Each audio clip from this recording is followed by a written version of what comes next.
Nakatakda ng simulang himayin ngayong araw ang 7.2 trillion pesos na proposed national budget para po sa susunod na taon. Handa naman umano magtrabaho pati araw ng Sabado sa Senate Finance Committee Chairperson JV Ejercito.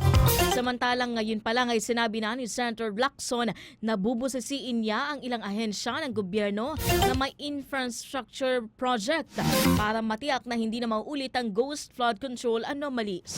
May report si Ace Cruz. Talagang magmula ngayon, wala nang pahinga ito. No?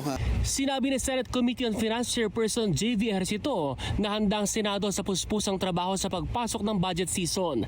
Anya, handa silang magtrabaho kahit Sabado. Talagang sa ngayon nasa rules na you cannot have, di ba, he cannot have hearings while the session is ongoing. He cannot, it's not allowed, no?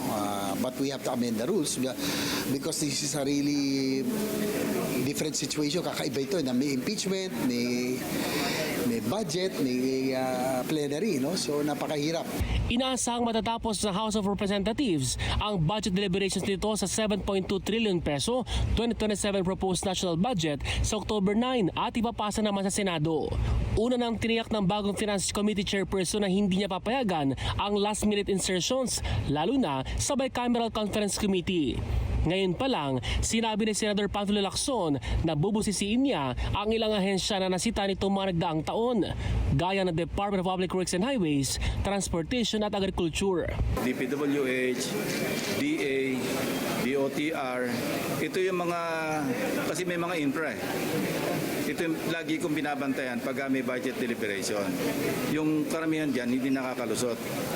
Minsan, maski alam kong insertion ng congressman, kinakat ko yan para i-augment doon sa mga institutional amendments na napabayaan sa, hindi napasama sa NEP for some reason. Ang sektor ng edukasyon ang may pinakamalaking hati sa pambansang pondo na umabot ng 976 billion pesos. Pangalawa rito, ang DPWH na may 644 billion pesos. Sinundan ito ng Department of Health na may 353.8 billion pesos at iba pang ahensya. Nauna nang sinabi ng Department of Budget na people-centered ang naturang pambansang pondo sa susunod na taon. Ace Cruz, Newslight.